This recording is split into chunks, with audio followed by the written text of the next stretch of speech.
Hello, everyone. Hopefully, you can hear me.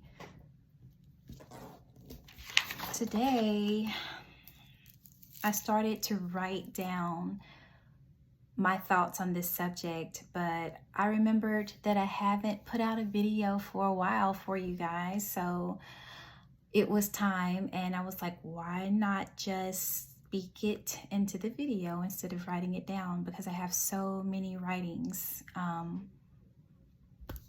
And today we're going to talk about what is self-mastery? What does it mean to become a master? Why do we work so hard to become masters of ourselves? And this really stems from the idea of wanting so badly to be free, to learn how to control ourselves so that nobody else can take that control away from us, because that is how you feel powerful. That is the true meaning of being powerful, is just simply being able to control yourself. It's not about being able to control other people, because the idea and the notion to even want to control other people is the first sign of weakness and insecurity. And it just keeps getting worse from there. So you can understand that the desire to control someone else is a sickness in itself. It's an illness, but we don't look at it today in this society. We look at control over someone else as powerful. And it's quite the opposite, as many things to us in this country has been taught, not just in this country, but in this world. So what is self-mastery? Mastery is first, at the foremost, is the beginning of the desire to just want to know more about yourself, who you are, where you come from, what gifts you have. And the quickest way to learn how to know about yourself is to begin to see yourself in everybody around you. So you start looking at other people as a reflection, and pretty soon you start to see patterns in these reflections. And these patterns show up in behavior. They come to you in dreams. They come to you in numbers. They come to you in colors. They come to you in people. These patterns come to you in shapes, sizes, experiences, everything. And part of self-mastery is knowing your own pattern. And what keeps showing up for you and what keeps repeating over and over again in your life.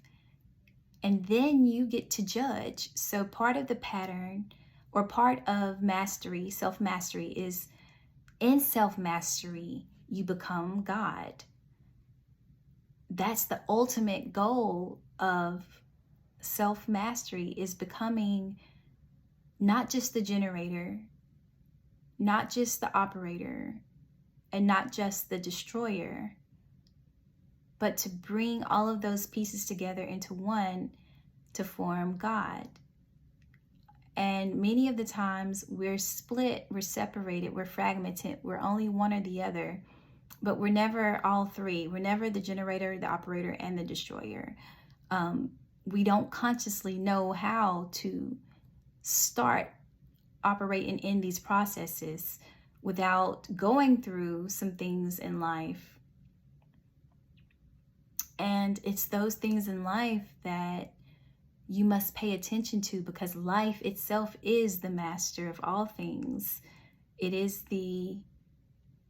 Life is the teacher of all teachers. And if you keep doing the same things in life, you keep getting the same results, you keep getting the same experiences, and the same things keep manifesting over and over and over again. Maybe different people through different places. You can't escape it because it's not anything outside of you that's the cause. You are the cause of everything. Once you understand this, no, once you understand this completely, then you begin to start seeing the path.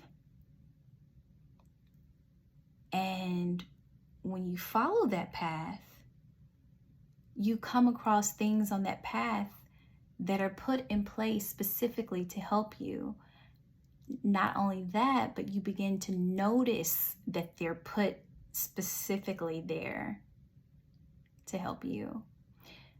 Once you notice this and you start to expect it and you start to know it, then you start creating it. That's how you become the generator. Once you learn how to create it, you learn to operate the mechanics of it. You learn to balance it, to maneuver within it, within that space that you created. And at that point, you're taking responsibility for everything that you create, good or bad. You realize that good and bad are just two ends of the same spectrum. They're the same energy, just opposite ends. And you realize that good and bad exist in everybody, everything, everywhere. But you get to determine how much good and bad you see in everything. That's the power that you have with the third eye, the third perspective. Being able to see how you have a choice in everything. So you can look at something that other people have told you is bad, but you can also take that same thing and twist it and show how it actually has a purpose, and then it becomes good. Once you see the purpose of everything and why everything happens and exists, and that everything exists for a reason, those things start to reveal themselves to you. They start to open up and show you why they exist. And not only why they exist, but how they can serve you. This opens up parts of yourself that you've never experienced before. And it shows you a love. You begin to develop this love for who and what you are and what you're becoming, because you see how beautiful God is inside of you. So you start to affect the people and things around you because you have eyes that see things other people can't see. And you start showing them the picture that you see and painting the picture that you see for them, and then they see, and then they show someone else. That's how we get out of this, guys, ladies.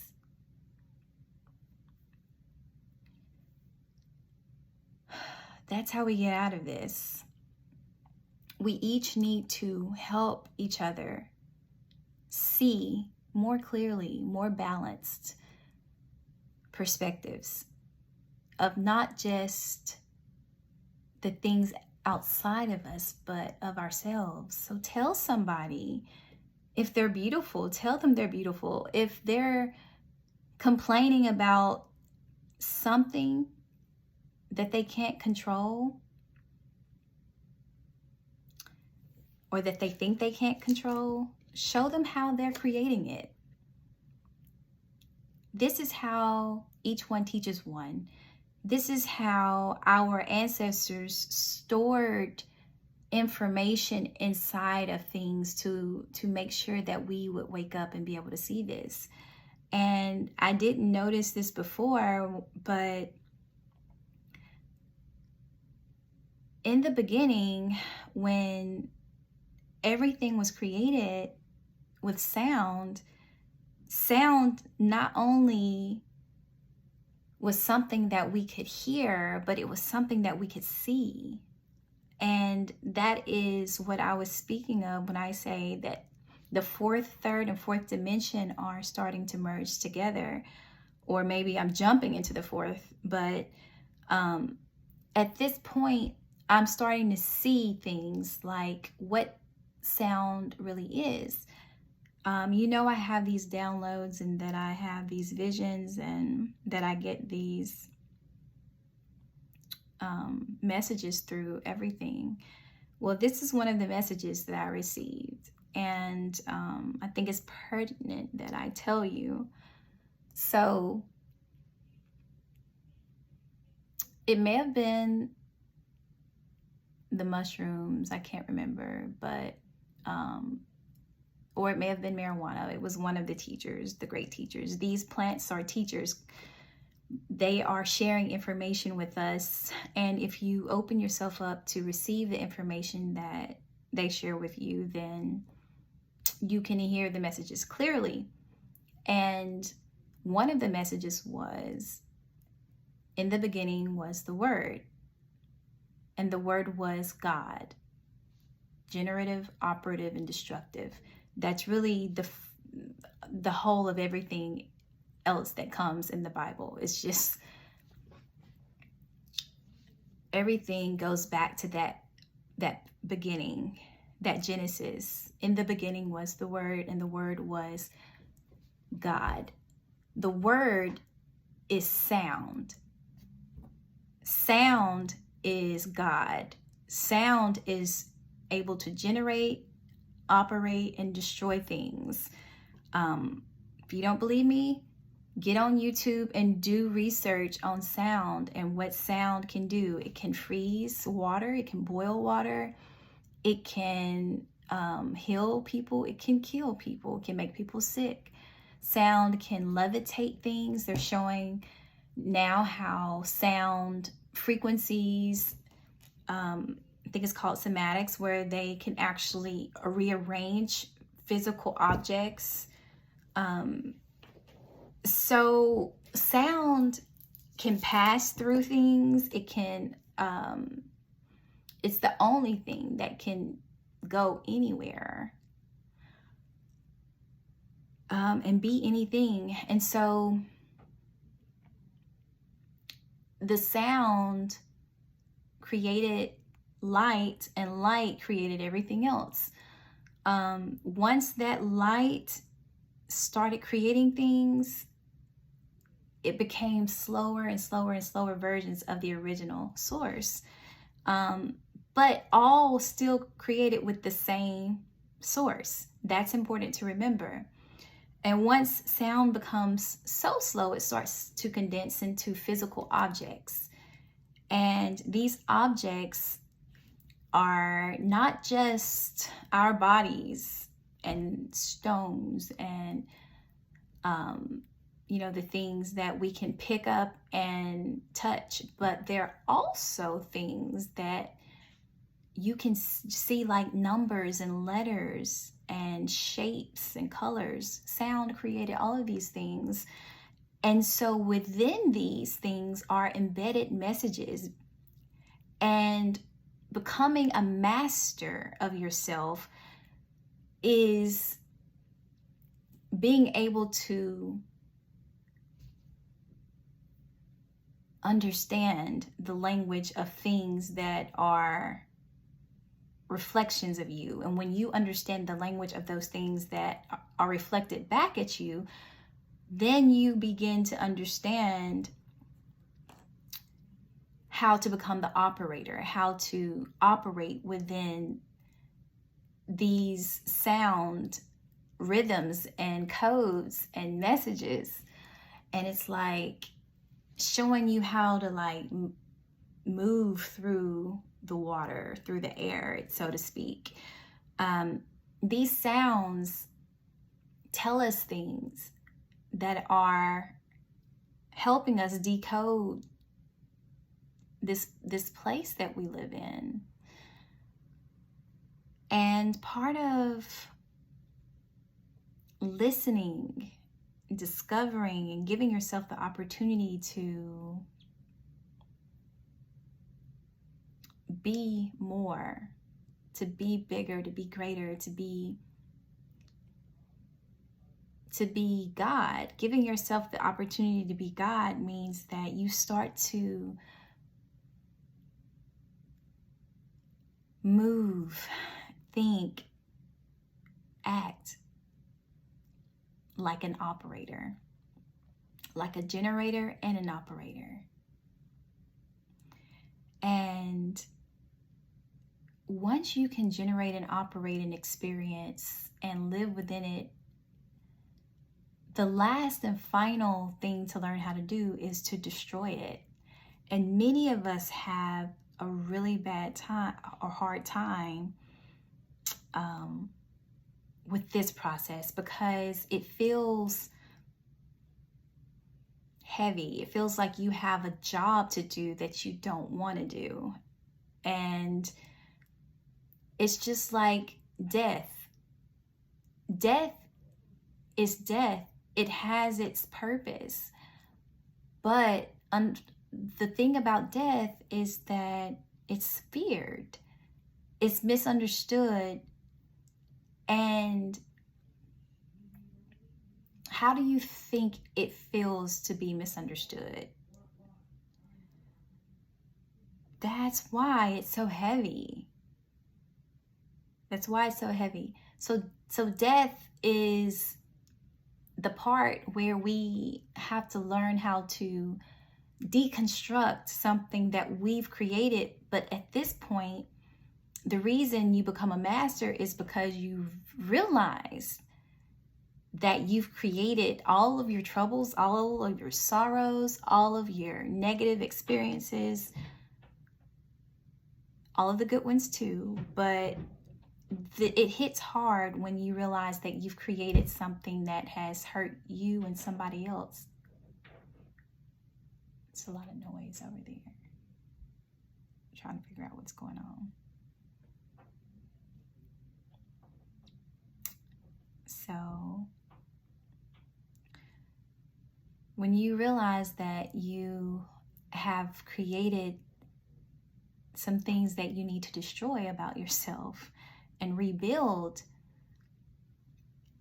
that's when you have finished the process of being able to create. Hold on 1 second. Kyron.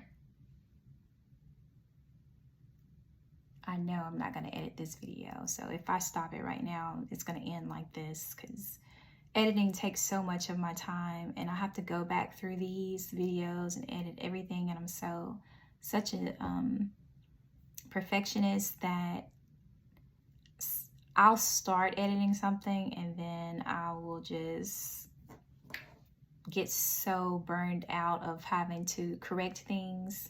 And then I feel like I'm altering the message when I correct things. So if I feel like I've altered the original message too much, then I won't even put it out. So half of the things that I start on, you guys never see, because editing there's nothing authentic about it. I don't even want to be a perfectionist anymore. I don't want to give you guys something that I've edited all the time. It just feels so much better to come out free because this is who I am. This is how I live. And I'm okay with people knowing that and seeing that because I'm okay with me now.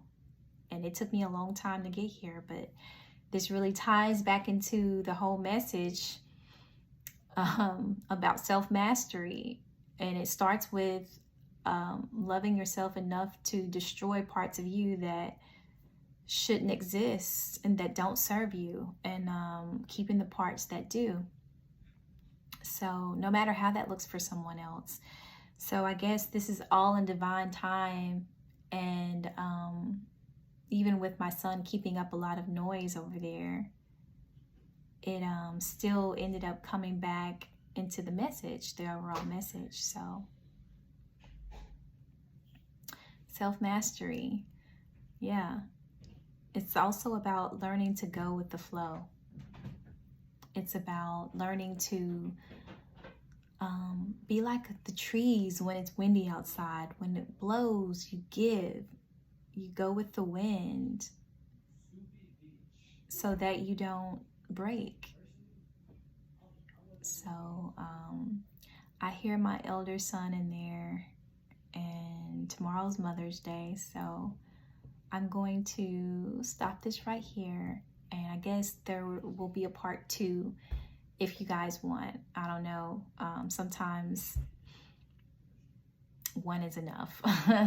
So just if you want a part 2 to this, then just comment in the section below, and I'll work on a part 2. But right now I gotta go. Love you guys, and until next time, peace.